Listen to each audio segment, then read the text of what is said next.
Motion to have Tommy Atkins as chair tonight. Second. All in favor? Aye. All right, y'all, welcome, y'all. The first thing we will have is the prayer of Watts Huckabee and the Pledge of Allegiance. Thank you, sir.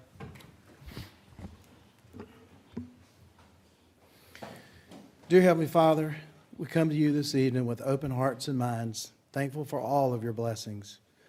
Please guide and direct counsel throughout our meeting tonight and all times in between. We thank you for preparing council, county leadership, and staff for our commitment to lead York County with dignity and respect for others. As Kevin Madden leaves the county to begin his next chapter with the Rock Hill School District, continue to lead and influence his decisions as he tackles challenges that will ultimately benefit our schools in Rock Hill and beyond. Thank you, dear Lord. In your name we pray this prayer. Amen. I pledge allegiance To the flag of the United States of America and to the republic for which it stands, one nation, under God, indivisible, with liberty and justice for all.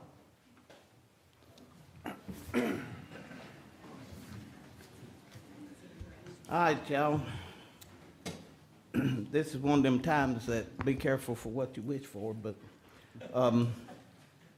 tonight, let's see, the oath of offices for the newly appointed board and commission members, which I personally would like to say, I'd urge more people to try to get involved in their community and surroundings. So whenever I call the names, will the folks please come forward? Ashley Hamilton, Celeste Tiller, Rob Mason, George Tolson, Ty Hensley, David Wilburn, Charles Permere, Gerald Ramez, and I hope I ain't butchering y'all's name, John Gregory, and Janelle Stevenson, and Laura, you going?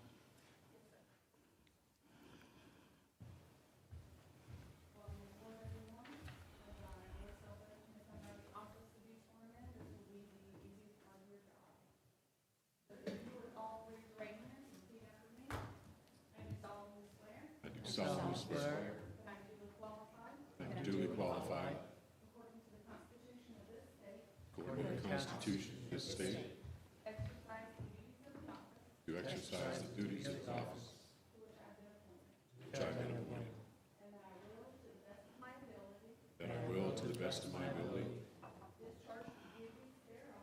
discharge the duties thereof, preserve, protect, and defend the Constitution of this state and of the United States. So help me God.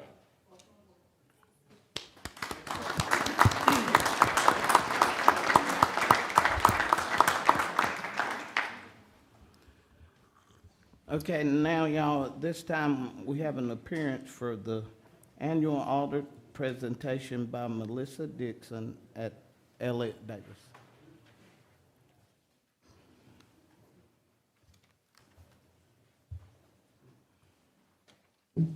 Thank you, everyone. Happy to be here.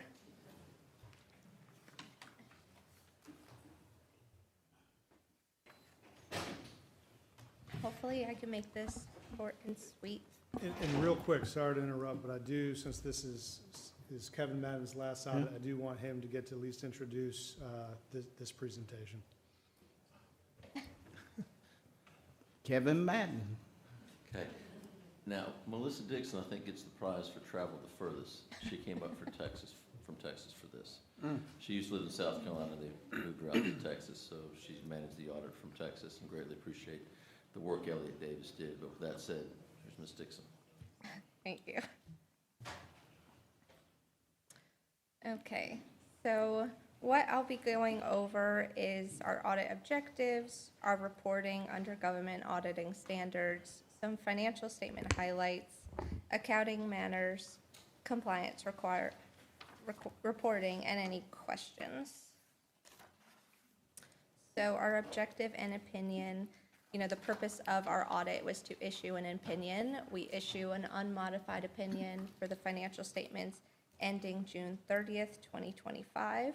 This is the highest level of assurance we can provide for an audit.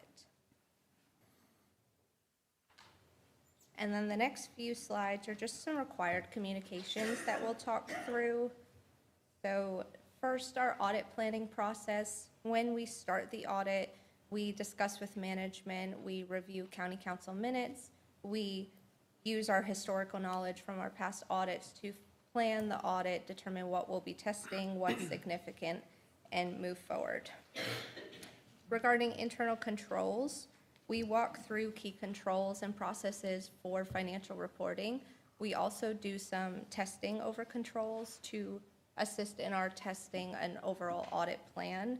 However, we don't opine over the internal control effectiveness, but that is part of our audit process.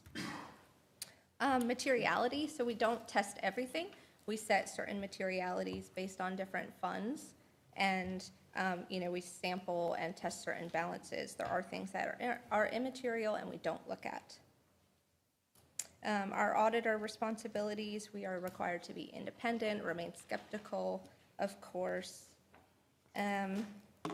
Significant accounting policies. In footnote 1 of the financial statements, which is quite long, summarizes all of your accounting policies and accounting under GAAP. And one thing I will note, we always evaluate with management's help any new relevant accounting standards each year. This year there was one GASB 101, which was regarding compensated absences. With management's assessment, we agree that it didn't have a material impact, so there was no change. But we always ensure that all new standards are adopted if needed. Management's judgments and accounting estimates, so similar to any new accounting standards, if they have any judgments or accounting estimates, or primarily the pension and OPEB liability, we evaluate that for reasonableness, continuity year over year. We also evaluate the financial statement disclosures if they're clear, consistent, and in accordance with accounting standards. We're always happy to say there's no uncorrected misstatements and no corrected misstatements. So if we were to test something and had a finding or an error, if either it was material or immaterial, we would either adjust for it or pass on it, and we had neither. Management letter on control deficiencies. It's typical for any auditee, counties, or private company to have various control deficiencies. We communicate those with management, discuss best practices, if you could potentially improve on those. They are consistent year over year. There's nothing that rose to the level that we would bring to county council. If they were significant or pervasive, we would discuss it here and have it presented. Nothing rose to that level. And then the last few, management representations. Management takes responsibility for the financial statements ultimately. So there's a letter that you'll sign at the end attesting that they are your financial statements. We had no disagreements with management, and there were no significant issues that we discussed otherwise. So the next few slides are just some highlights of financial information. I realize that this information is a bit dated, and it's all presented in the MD&A in your financial statements. So I will go fairly quickly. I think an overarching rule that you'll see with all of this is that you've increased fund balance, that you've exceeded revenues exceeded expenditures, and you were below budget. So all really strong financial indicators. Your assets and deferred outflows exceeded your liabilities in the current year by more than prior year. Your unrestricted net position, which meets your ongoing obligations, as of June 30th, 2025, was $132 million. Prior year, this was $95 million, so increasingly adding to it. Your total net position for the year increased $85 million over prior year, and that's revenues exceeding expenditures. So those are at the government level. these are at the I guess this is continuing, sorry. Government level still. Your governmental fund balance of 618 million, increasing by 67 million from last year.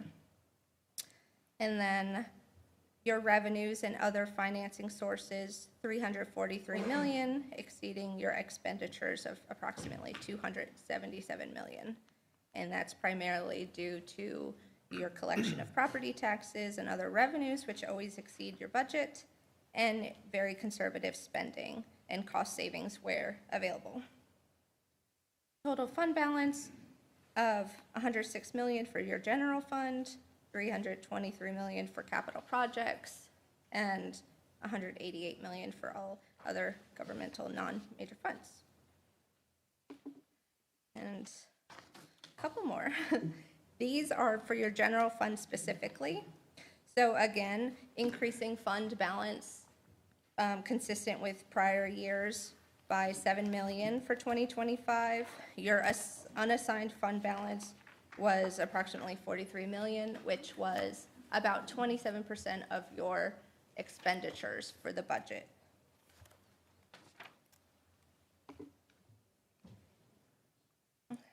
And then I will not read exactly this, but this is for the general fund, revenues exceeding expenditures.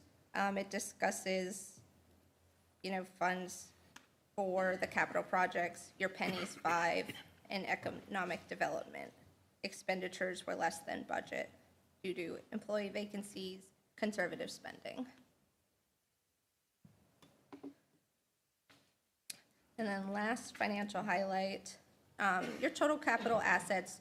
So as you continue with infrastructure projects and capital expenditures, you're adding to your total capital assets, which are over time depreciated on your balance sheet. And this is always a nice one to point out. Your long-term debt reduced by approximately 4 million at 45 million at June 30th, 2025. And you continue to pay down your debt and don't have a significantly high balance on that, on your general obligation loans. And then switching gears to compliance audit. So every year, in addition to the financial statement audit, we audit your federal expenditures. There are 2 additional opinions that we issue relating to that. The first one is under your government auditing standards. This is in compliance with laws and regulations. We had no findings. We have not had any findings in the 5 years that we've audited y'all. The second opinion is over your controls and compliance over specifically federal awards. Your major program is the coronavirus state and local fiscal recovery funds as a major program. That has been a major program, I think, at least the last 3 years. So that is what we do our testing on, and we have had no findings. Both of our opinions were unmodified. The only thing to note there is each year the OMB issues a compliance supplement directly related to federal programs, and that is what we use to audit those programs. It tells us what is important, what we should focus on, what's relevant, what's not each year, and it assesses risks based on state and federal programs. They did not issue that until December, so that is why the audit is a little late. We had to wait until that was available to complete our audit. But that was nothing to do with us or the county. I think we had a really efficient, clean, great audit year, just like we always do. So I really, really appreciate it. Really appreciate Kevin's help over time. Really enjoyed working with you. And that is all I have. Thank you. Yeah. Kevin, anything else? I do want to give a shout out to Gar Sawyer. He continued to provide help and assistance all the way through December to help make sure this audit was executed as clean as it has been in the past. I want to make sure to give him a lot of credit for that, and everybody else in the building that assisted and helped out, because the audit is just not in finance. It reaches out to a lot of different departments. You know, we rely on clerk of court to be doing their bank reconciliations properly. All those things get looked and evaluated. And a successful audit is really a team effort from the entire county. And I'm very grateful for participation and positive energy from everybody in the county in getting this executed again. For a clean audit on my way out, one of the things I'll brag about when I leave here is during my time, we had no findings.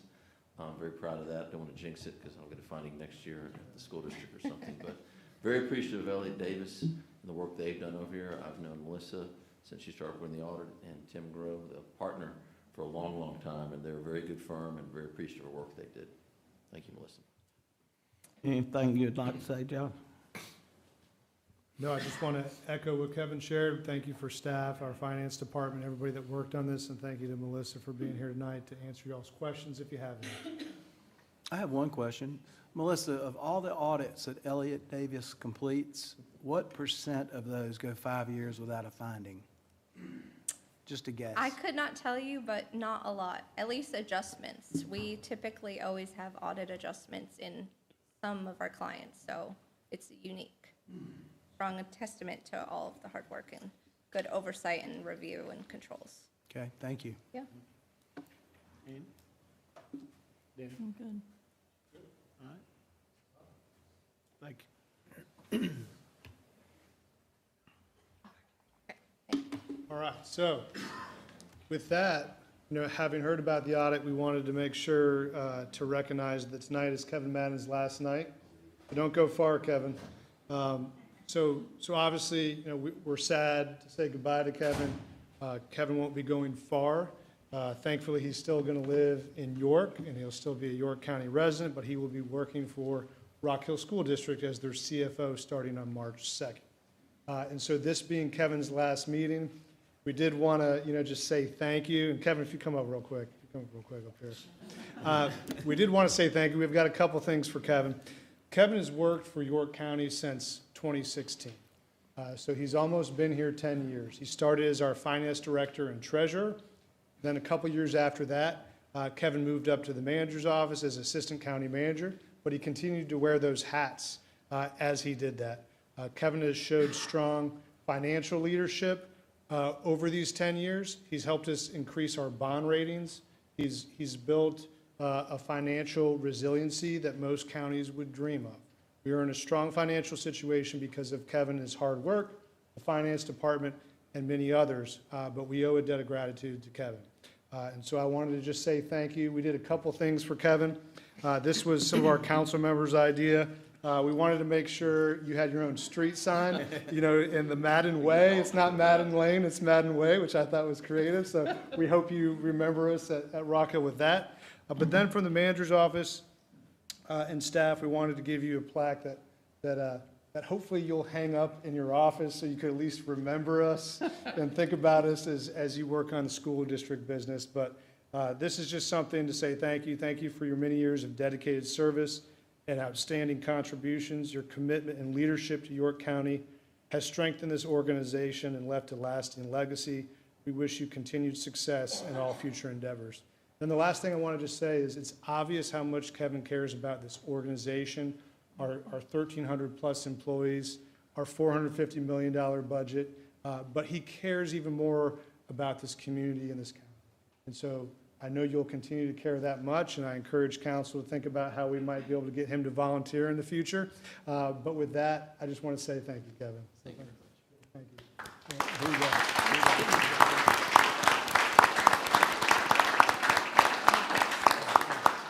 And if you wanted to say a couple things. Yeah. Kevin, you Hold want to on. say a couple Hold things? on. Hold on. Go back. You want to say something? Yeah, absolutely. I just want to personally thank you for all the times you've gotten me out of hot water. That's been a lot. But you've worn a lot of hats. Every single hat that you've worn has been to perfection. You've given the best customer service to the residents, to our constituents of York County. I've witnessed it one-on-one with situations that had even gone on 2 and 3 years with members of the community, and you came in and just, it was amazing to watch you work. And I just admire you so much and thank you so much. And I'm going to miss you. What? Let me go ahead. When I walked out today at quarter till, I looked out here and I said, my God, look at all the people here for Kevin tonight. That's pretty incredible.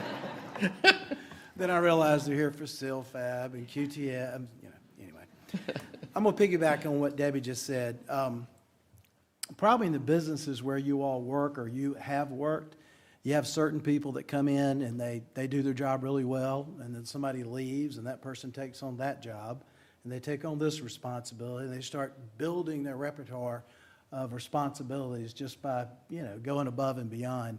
And that's what Debbie was describing in Kevin. That's what Kevin's done here for the county.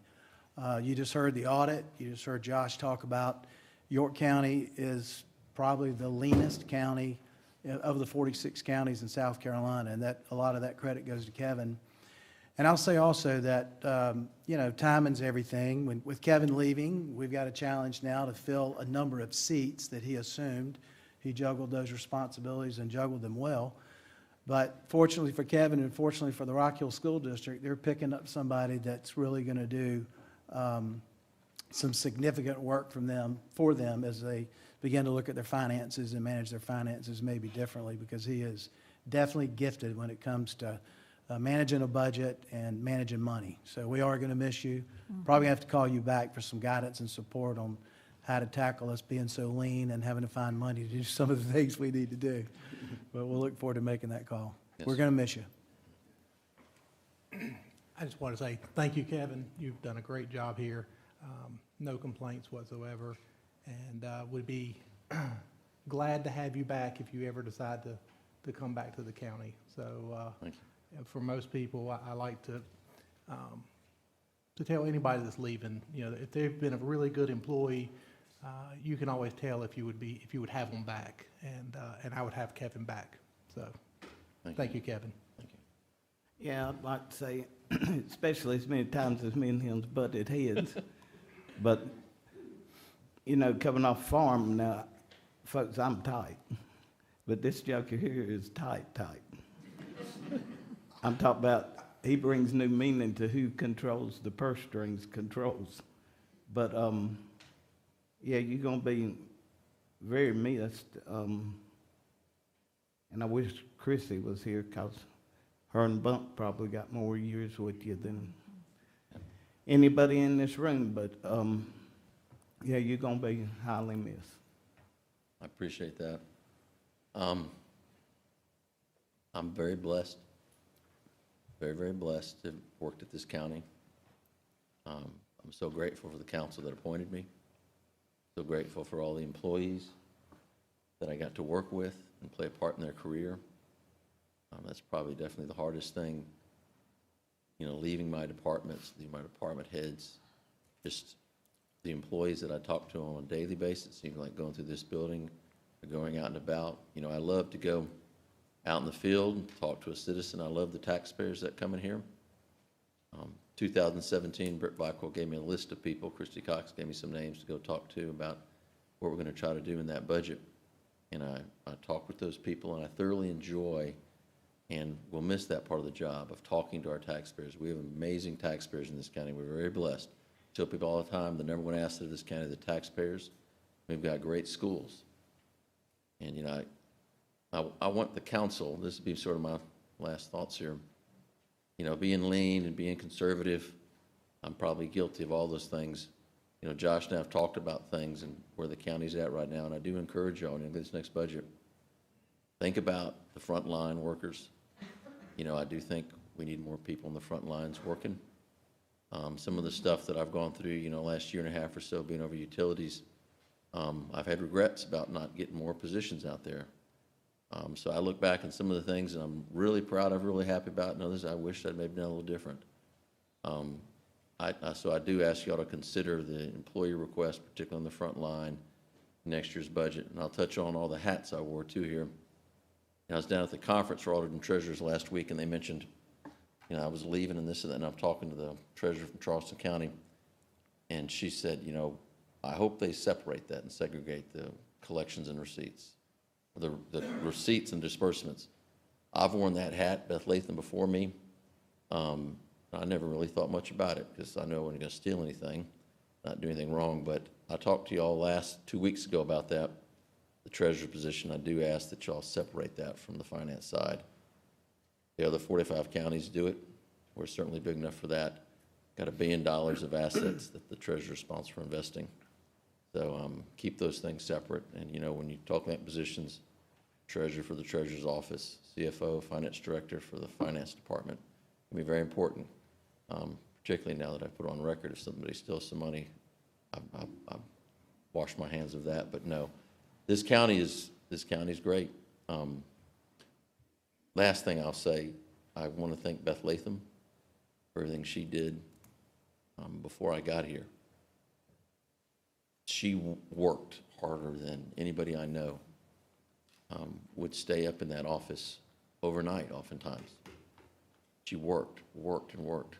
Didn't care about chasing money or anything like that. She just cared about doing a good job, and it was an absolute pleasure to work with her as the county's auditor. And I think, Watts, you got to interact with her on Hospitality Tax Committee. But she left an amazing table for me to work with when I got here. You know, the county wasn't always as blessed as it is. Beth Latham deserves huge credit for the county where it's at right now. You know, the AAA credit rating and the increase in the utility bond rating, those things wouldn't have happened without the table that Beth Latham did, and I'm forever indebted to her and that council that first hired me. So, again, thank all of y'all, and thank you to the taxpayers of York County, too. Thank you.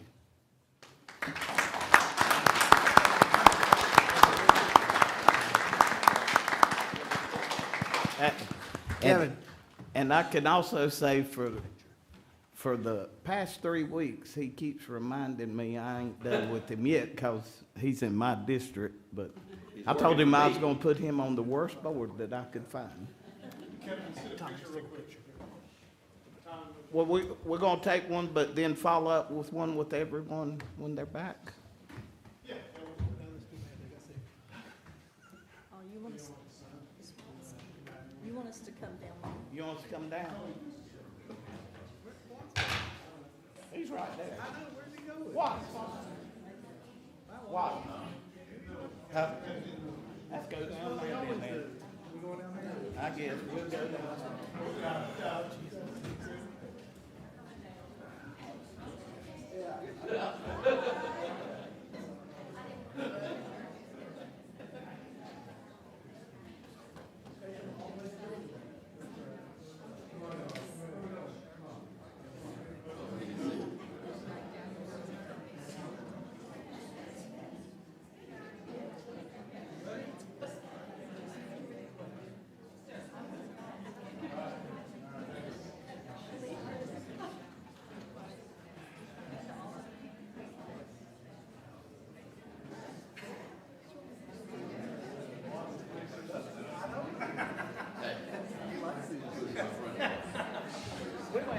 Be in our hands, not ours. Tommy's gonna take over, Watt's gonna start running.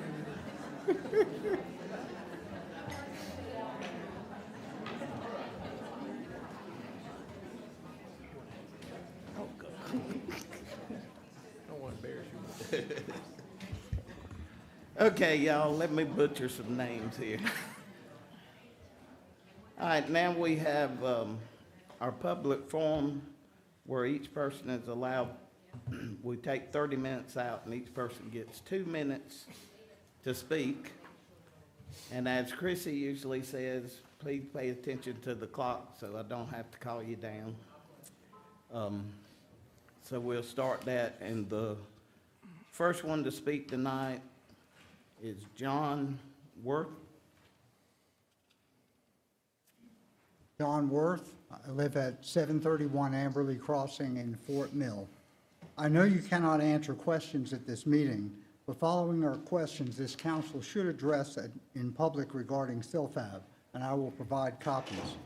Is there any reason to allow any industry to use toxic and hazardous chemicals adjacent to schools, residents, and senior centers?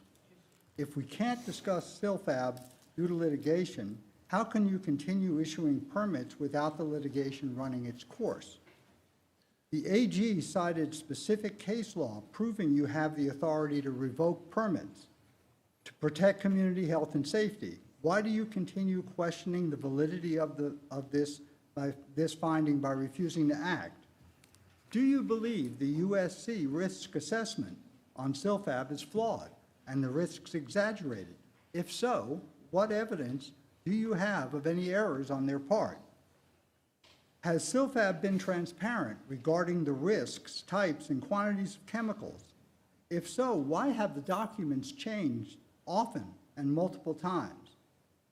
Recently, the BZA attorney affirmed that the 2024 BZA decision did apply to SILFAB. Why hasn't a retraction and correction to the previous claim that it did not apply been issued? We just simply can't have it both ways. Should zoning laws be applied rigorously?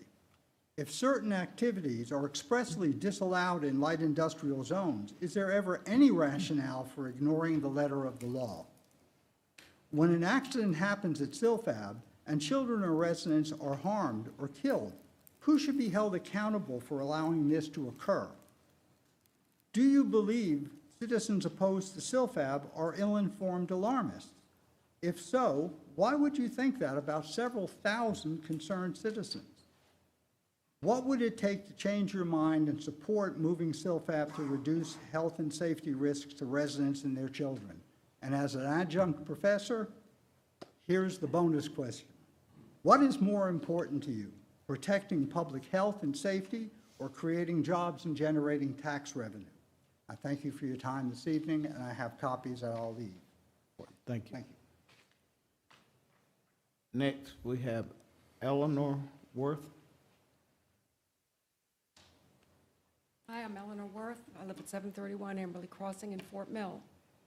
Almost 2 years ago, the BZA ruled solar cell manufacturing was not allowed in a light industrial zone.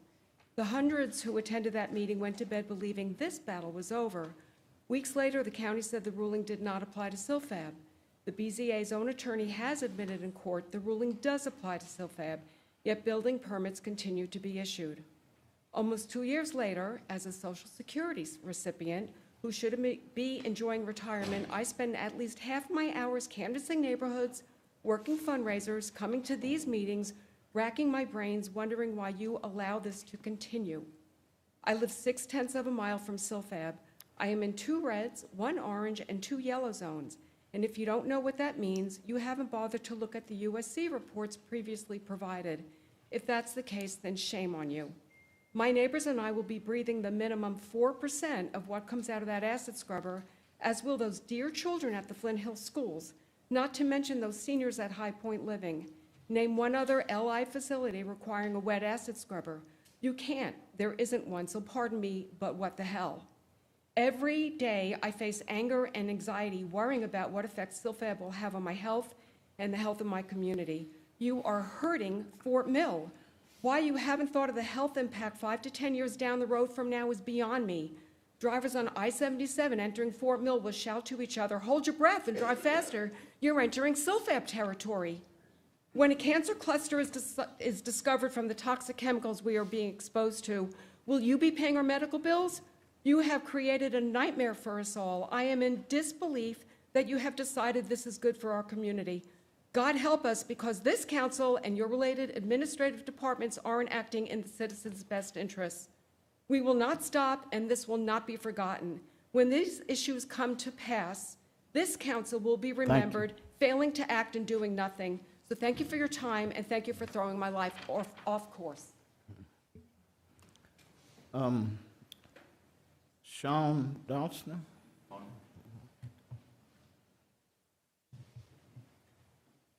Good evening. My name is Sean Donahue. I live at 1542 Farmstead Road in Allison Acre subdivision off of 274. I'm here with other citizens to talk to you and address to you the concerns that we have about the QTS data center.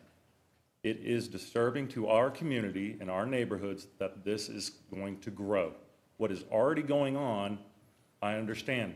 Rights of land usage, it's their land. It was zoned properly. But From my knowledge, the zoning hasn't changed since it was initially put into place when the nuclear station in 1986 was starting to be developed in this area. This area is not proper for industrial. This area is residential. From Allison Creek Bridge to 274, it is industrial, residential. More and more neighborhoods of residential is going there. Your park, Allison Creek, was just completed in the shadow of this building. There are residents that are being affected by the buffer zones that do not exist. The ordinances and the things that are in place in this county currently do not protect the residents that live in these neighborhoods. Please look into it. The entire country is looking at this. Other states are doing moratoriums on stopping this and studying this. I wanted to introduce myself tonight, that I am concerned. I live in a neighborhood that will be looking at their proposal of what they just bought in December. They did buy more acreage, and there are no protections of them wrapping my entire neighborhood. Please, I beg of you, look into it more. I will be returning with more information. Please reach out to me, and please reach out to our organization to talk more about this. We are not opposing data centers. We're opposing where the county allows them to be placed and the effect for the residents that live by them. They say a vacuum cleaner running 365 days a year, 24/7. It's more than that. I pray for you all, and I beg you all, consider this. Thank you. All right, let's see. We can't answer any questions. No, we know that. Number 3. Number 3. His name is. Tim Hagar, I'm sorry. I'm sorry. All right. Good evening. Tim Haggerty, 747 Birchway Drive, Fort Mill. As I have observed these council meetings over the past 2 years, I have paid particular attention to the public forum session.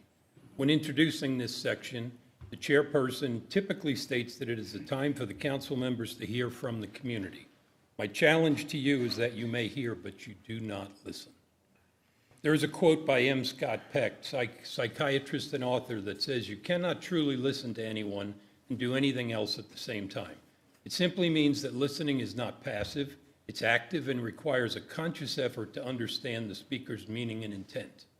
There's another quote by Andy Stanley, the founder of North Point Ministries, that says, leaders who refuse to listen will soon find themselves surrounded by people with nothing to say. Is that how you wish to be portrayed to your constituents? The Silfab solar issue is a perfect example of what I have just described. Not only have you not listened, but you have also ignored your constituents. You have chosen to ignore pleas advising you that your staff has failed in their responsibility to provide you with accurate and complete information. Instead, they simply provide you with what they want you to know. Thus far, you have chosen to ignore citizens' rights to due process by failing to provide a written and appealable zoning decision. You have also ignored citizens' request to place this issue on the council agenda. So tonight I present to you York County Code Section 30.04, Section B, which requires that any item shall be immediately placed on a future agenda for consideration, if requested by 2 members of council. The code doesn't say it may be considered, it says it shall be. The record shows that this request has previously been made twice at previous YCC meetings. If you doubt that statement, I refer you to page 14 of the January 20th meeting minutes and the page 23 of the May 19, 2025 meeting minutes. Thank you. Neither of these previous requests has been honored as per code 30.04. Thank you. One can only conclude that Thank you. this is an intentional oversight. Thank you. Next one, let's see, they're here for the animal shelter, 1109. I want to say your name right. Alice Swart? Alicia? Alicia, good evening. My name is Alicia Schwartz, and I reside at 1109 Trinity Ridge. Parkway in Fort Mill. We are here tonight to speak in support of a new shelter, not a renovated shelter. We understand it is on the agenda to move forward to the next step, and we want to address a few key points that have come up in discussion. One of those points is the suggestion that additional euthanasia is needed. Those who believe that are disconnected from the daily reality of our shelter and the extensive behavioral assessments conducted before dogs are placed into the community or transferred to rescue. We know this because our rescue works directly with the shelter and we pull dogs from the animal shelter. Dogs go through thorough behavioral and evaluations and assessments before they are approved to rescues and to the public, or for placement to be adopted. The shelter already makes difficult decisions when an animal does not pass those assessments. So the question becomes, why would we euthanize dogs who have passed? This is not about the shelter needing to euthanize more animals. They already follow a strict and responsible process and only release animals into the community who have successfully passed those evaluations. The heartbreaking reality is that sometimes even good adoptable dogs are euthanized, not for their behavior, but for space, and we have seen this many times. These are dogs that some of us have actually brought to the shelter that were lost. That is not a behavioral problem. That is an infrastructure problem. Our shelter refuses to compromise humane living standards for the animals or for the safety of the staff, and they should not be asked to. Euthanasia is not the solution to overpopulation. It is not the solution to inadequate infrastructure. Capacity, accountability, and prevention are the solution. And if you can raise your hand if you're here for the animal shelter and in favor of it. Okay, thank you. Thank you. Karen Brown. Good evening, Karen Brown, 127 Sunny's Way, Fort Mill. So as you've already heard, and I know you know this, but York County needs a new animal shelter. It is one part of a cost control strategy for animal services. The strategy requires a new modern shelter, plus a spay-neuter ordinance, plus public education, all working in unison to reduce long-term government spending, which I know you all would support. Tonight, we're focused on this new modern shelter. If you've recently walked through the shelter or observed its operations, it should be pretty self-explanatory why we need this. If you aren't aware, our neighboring counties have already recognized this in their own counties. For example, we've got Spartanburg is building a $24.7 million shelter. Chester is building a new shelter right now. Charlotte is investing in a $30 million second adoption center, and Gastonia and Lancaster have already upgraded facilities. They recognize animal services as a core public service tied to public safety and fiscal planning. Sorry, my sniffling. York County's population now exceeds 300,000. Growth means more people with animals. It means more stray intake, more owner surrenders, more enforcement calls, more confiscates. All of this increases shelter operating costs. These costs are paid by taxpayers every year through the county budget. Every year we delay construction, the cost of a shelter goes up, right? So we can't compare what we heard years ago. The financial reality is simple. Taxpayers are already funding animal services.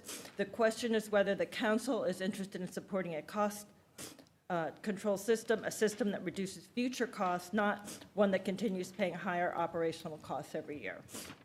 So with that, I see I only have 1 second left, so I'm gonna say goodbye.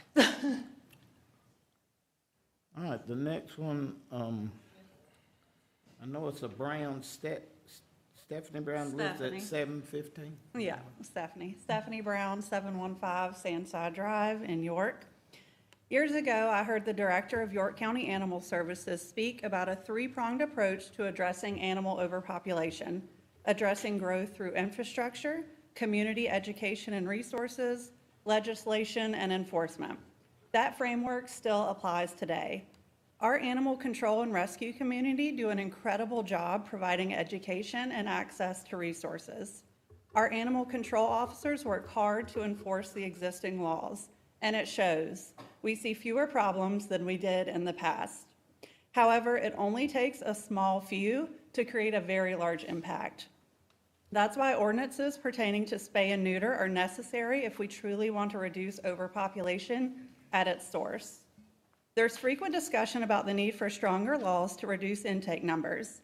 Communities such as Greenville and Columbia have implemented requirements related to breeding. Lexington has taken action on breeding regulations and mandatory spay-neuter. Communities both inside and outside of South Carolina are actively discussing ordinances designed to reduce volume and hold owners accountable instead of shifting that burden onto taxpayers. The purpose of animal services is not to serve as a free dumping ground for irresponsible breeders or repeat offenders who face no consequences. That's an abuse of a support system meant to help pets and families in our community who genuinely need assistance. Rescuers fully agree on the need for stronger ordinances. We have been advocating for improvements for years. Unfortunately, too often our voices feel unheard. At the same time, educating the public about available resources and helping families keep their pets is something both the shelter and rescue groups are already doing. But none of these strategies can stand alone. To truly address our community's growth, we need all three prongs. We need a new shelter, and we respectfully ask you to do your part. Thank you. Claudia Sieb?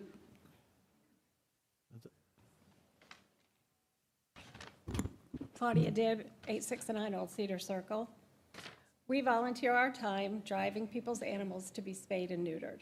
We help families, we help their pets, we do our part, now we need you to do yours. Our shelter should reflect our growing community.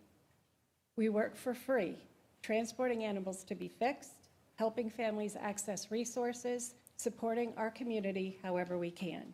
We are doing our part, please do yours. Accountability matters, prevention matters, and our shelter should reflect the needs of our growing community. We volunteer, we transport, and we advocate. Again, we are doing our part, please do yours. Our growing community deserves a shelter that reflects its needs. Thank you. And Thank Andy you. Litton, thank you for representing District 2. Mark Sisby?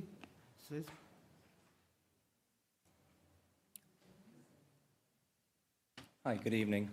Mark Sixby, 1267 Quiet Acre Circle in Rock Hill.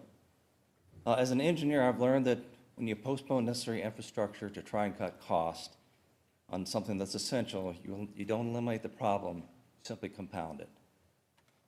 When you underbuild or delay, small cracks become structural fractures. What could have been addressed early and responsibly turned into something far more expensive and far more difficult to fix later. The same principle applies to our county shelter. Reducing cost or postponing expansion doesn't make things disappear. Our community is growing, intake numbers reflect that growth, thus capacity must be adjusted. A shelter is our infrastructure. It is a direct reflection of how we plan, how we prioritize, and how we care about our community. Alongside proper infrastructure, we also need stronger laws that address pet overpopulation and hold the owners accountable. Prevention and capacity must work together. If we fail to invest properly, we will pay more in the long run, both financially and ethically. Thank you. Thank you.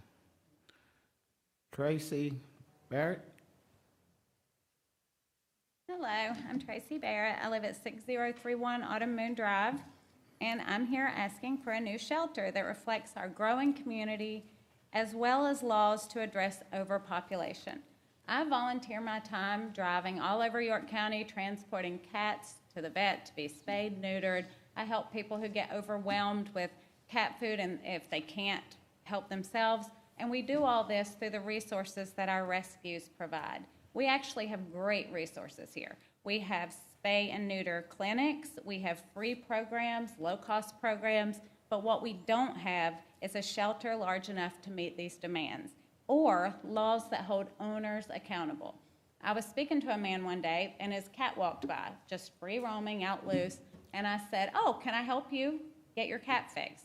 He actually laughed and said, "She doesn't need fixed. She's already had 3 or 4 litters. They just disappear." The problem is they don't disappear. They become somebody else's problem.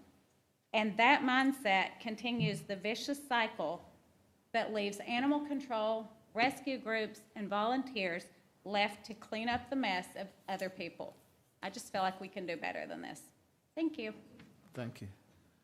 Let's see, the next, Stephanie Carmeyer lives at 1267, I think, Quiet Acre. Hello, I'm Stephanie Kothman at 1267 Quiet Acres Circle in Rock Hill. I'm here with the rest of the ladies and my husband in support of the new shelter. I too am a volunteer, driving all my free time, which could be from morning until the evening hours. Sometimes we all miss our own dinners and being with our own families, trying to clean up the messes of the stray and the abandoned. Anyway, we've all seen the situations before when something starts to go wrong, whether it's your home, your car, or even ourselves. You hope you can just ignore it and it will go away. Unfortunately, ignoring it doesn't make it go away. It just continues to get worse. We are at the same junction with the county shelter. It's old, it's too small, and incredibly stressful on the animals. And it can't adequately support the community needs since we've grown so much. You cannot ignore this problem away. The price tag will only continue to increase. You're not getting out of this. We're going to have to do something at some point, and the sooner, the better. Please approve the new shelter. Thank you. Thank you. Oh, we on the road now. I know this one. Scott Copenhagen. I could have butchered it worse. Hey everybody, Scott Coconut, 122 West Oak Street in the beautiful Whiteville Park neighborhood in downtown Fort Mill. So anyway, I was talking to Mr. Madden last week about some items, and he dared me to come in here and not speak. But Kevin is such a great guy. I've known him for years now, and fortunately we get to see some sports even on personal items. So Kevin, just thank you for everything you've done for the county, and good luck in your next position, man. Awesome job here. I got an accounting degree, and a lot of people with accounting degrees, and my son's a computer science major. My dad was, anyway, a lot of those people can't communicate well with normal people, but Kevin does a wonderful job. So thank you for everything you've done for us, Kevin. So anyway, and the only thing I had was consent agenda item number 8. This is the animal shelter. If we could pull it out and just have staff give us a 1 minute or 2 minute spiel on where we think this is going to be located, because I know at one time I thought we were in Newport, and reading this, it looks like it may be here in York. So anyway, just kind of for $1 million worth of architectural fees, just kind of let us know where we are, since we do have so many people here interested in that and everything, so along that line. But hey, once again, I appreciate everything y'all do, and thank you for everything. Good luck, Kevin. I'll see you. Thank you. Kenneth Archie? Yeah, that kid. Yeah. Ken Sitchie. I live in the Allison Acres neighborhood with my family, Rebecca and Addie. I believe each and every one of us knows the suffering and devastation that cancer causes. Career path I chose puts me at a 15% greater risk, and 70% of the fatalities in recent years have been from occupationally related cancer. But I must say, the city I work for has stood up for us, and it provides us with the tools necessary to stay healthy as we possibly could. Quarterly screenings, come early warnings, and with detection, aggressive treatment, and good people who are in the fight with you. Which raises the question, where was our screening and early detection warning for the cancer that is QPS data? I relate it to cancer because of this. Google search anywhere in this country that they're building a data center, a hyperscale data center. Note the amount of disturbed land around them. It's more construction. Take note of where they started and how far they branched out in a certain area. In our case, it's already rooted and it's spreading. Numerous times we were told when this came up that this was only supposed to be one building, and that's between you and the Lord if that was true. because one building is now 9 buildings. Now they bought another 677 acres, and it's going to be 18 buildings. They've offered money to people around us in the area wanting our land and expanding more. Other sites in this county were proposed for this. You're actually doing a third reading on a new substation on Cannonball Run. Is that the next spot? That's right next to a school. Where do we stop? Whose life are we going to let this cancer destroy next? Council has the ability to offer people of York County the aggressive treatment we need to get rid of this rot, this cancer. The question is, are any of you the good people we need by our side at this difficult time? Thank you. Thank you, Ken. Ginger Thompson?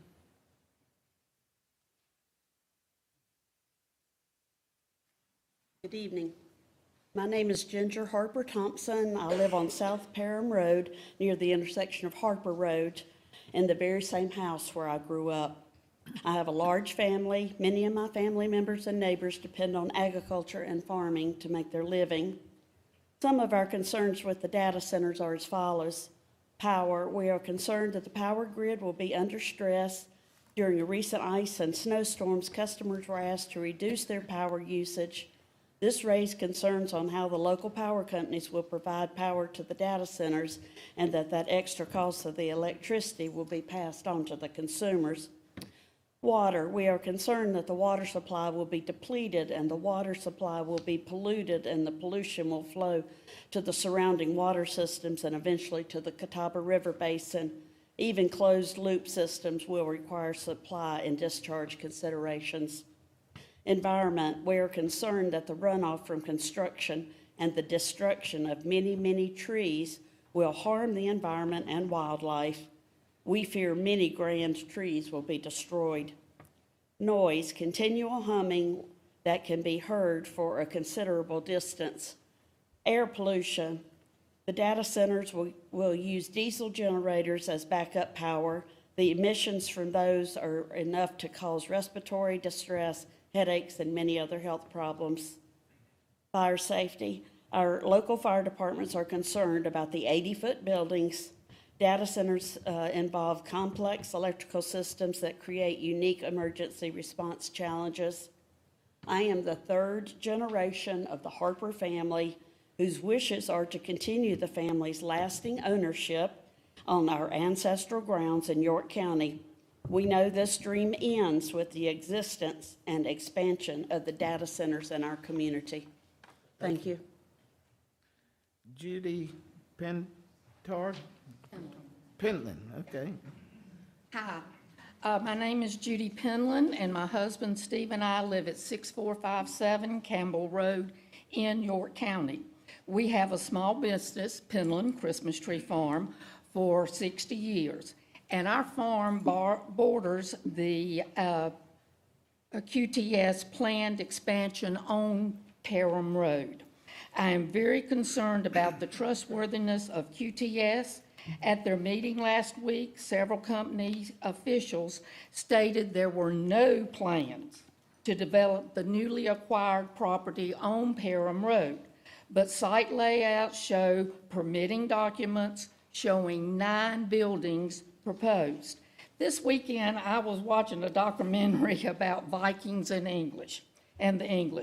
If the Vikings were challenged, they would always offer the English a deal. They swear on their armorings that they would honor the deal, but did they really mean it? Even if there was a hostage exchange and lives were lost, the Vikings did not care. Their goal was to win. QTS seems to appear to have that Viking philosophy, showing 1 building in initial drawings for phase 1 versus the 12 buildings planned, not holding any informational meetings for the residents until construction was well underway, denying expansion plans when they were already planned, etc. The present QTS project has already wrecked many residents' lives and the surrounding neighborhoods. Any future expansion will continue to do the same. When dealing with QTS, please remember the proverb, fool me once, shame on you. Fool me twice, shame on me. There has been a lot of fooling the people in your county lately. Thank you, Ms. Pillman. All right, that concludes our public forum. Do I have a motion for consent agenda? Motion to approve the consent agenda? Second. All in favor? Aye. Aye. Okay.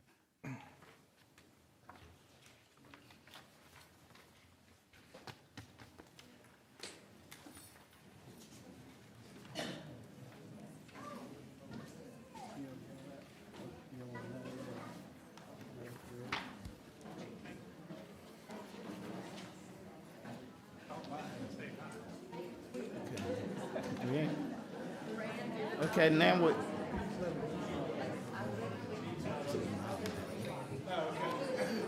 Hey, how are you? See you, Dave. Look forward to hearing from you. I look forward to hearing from you. Yes, sir. It's a prayer. Okay, we'll continue on with our public hearing. Council to hold a public hearing considering third reading of an ordinance authorizing the approval and execution and delivery of the third modification to the development agreements between. Hey, y'all, we've got a meeting going on. We need you to get out if you're talking. We need you to move. Okay, let me start over here. Council to hold a public hearing, consider third readings of an ordinance authorizing and approving the execution and delivery of a third modification to the development agreement between York County and Crescent Allison Creek LLC as a master developer and a partial developing party hereto as modified, recorded in the office of the Register of Deeds of York County, South Carolina on June 27, 2008, to modify and amend the permitted use application to the certain real property located in Pod 1 bearing York County Tax Map Number 488-00-00-126, owned by Duke Energy Carolina LLC as successor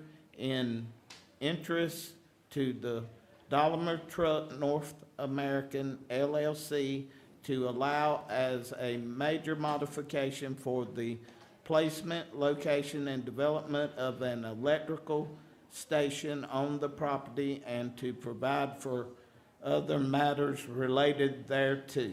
Do I have a motion? Public hearing. Oh. Yep, I thought we had to bring it in first. Yeah. All right, are there any here who would like to speak in favor? And Chair, we do have, if council wants, a short presentation from staff, if you want, just to share a little context before opening it up, Okay, would y'all like to? if y'all want. Yep. Sure.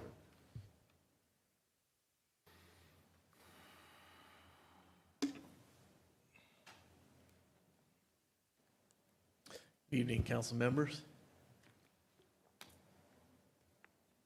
Bear with us just a moment. So this is the Big Allison Creek Plan Development.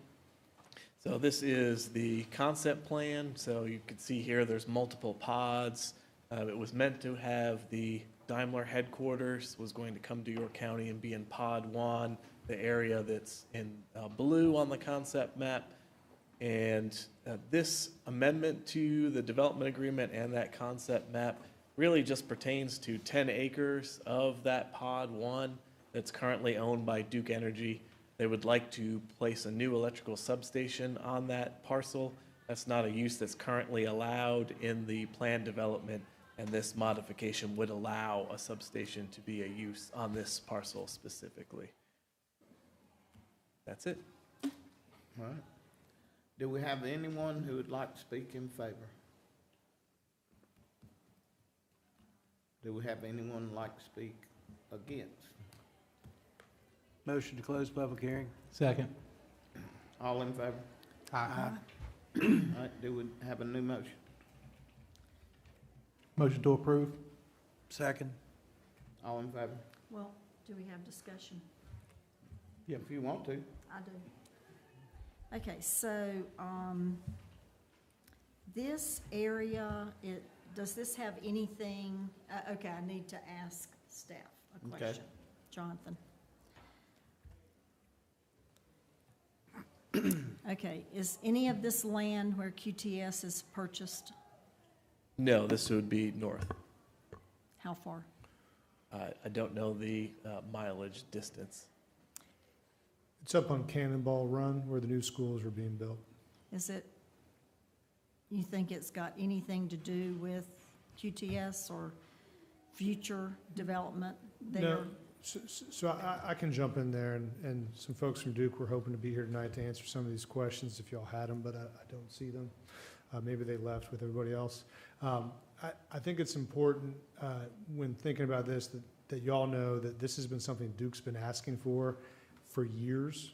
I think Michael Kendry estimated it was probably 7-8 years ago that Duke first came to ask for this substation to be added to this development agreement.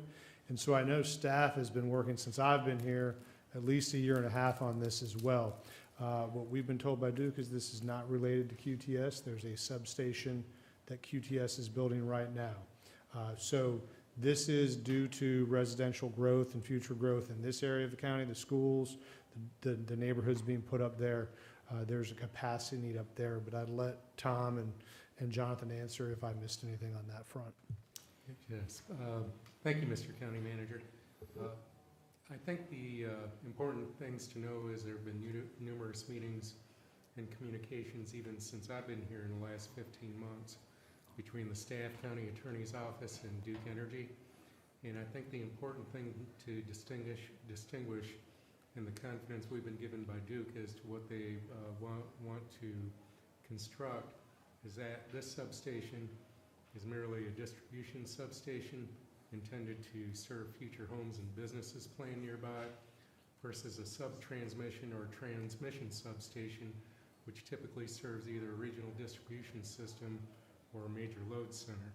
So we have no evidence that it's nothing more than a distribution substation and with no connection to the QTS project. Okay. Another question. So what type of development is going to be around this? Because I know there was one coming to Pineville, and there was a community up there that was very upset because of the look of the substation. So what does that look? Is it going to affect communities if there are communities already there, or do they know that this substation's coming?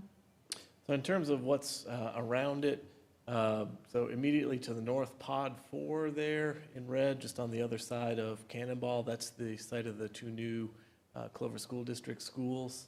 And then the rest of Pod 1 there that's in that blue color on the map, that was where the Daimler headquarters was supposed to go. So it's supposed to be a corporate headquarters type of use or research and development. It's very limited in terms of the number of uses that they can have in there, and it does not include residential. Okay. Any other questions? And there's nothing there right now, it's just woods. I know you asked Not about- to say that there won't be some. I know what you asked what was there. Okay. Have any question, what? No, sir. They've been All right, answered. Do I have another motion? No, we got the motion, now it's vote. Yep. Okay, Okay. all in favor? Aye. All right, let's see, we have no old business. New business, since Tom isn't here, we're gonna refer this to the next meeting. Okay. Okay, now we have citizens' concerns, we have none there. All right, council members, new and non-agenda comments. Have you? Nothing tonight. Okay. So I guess we'll proceed to executive session, to receive legal advice on legal matters and litigation updates. We'll handle a personal matter of treasurer, receipts of legal advice requesting authorization to commit to project number 17228-009, US 21 Springdale Road, track number 9 and 31.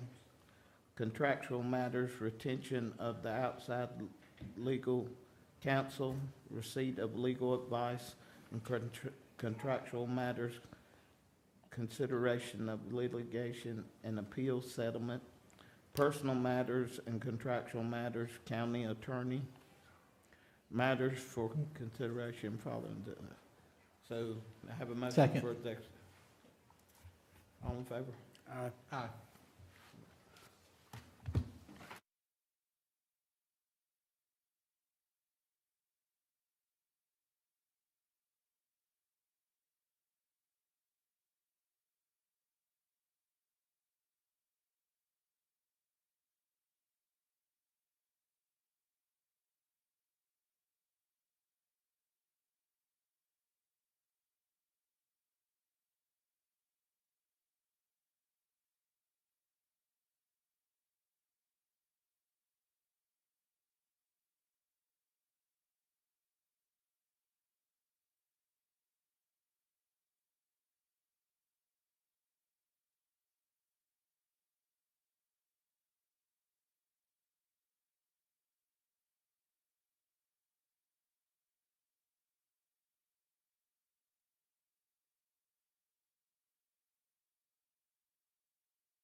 We're out of executive session and no actions were taken. Do we have a motion? Yes, we have two motions. Motion to appoint Melissa Lineberger as our interim treasurer as of March 2nd. Motion to approve? Second. All in favor? Aye. All right, and the second motion is motion to authorize condemnations regarding project number 17228-009, US 21 Springdale Road, track numbers 9 and 31, as discussed in executive session. Second the motion. All in favor? Aye. Motion to adjourn. Second. All in favor? Aye. Aye.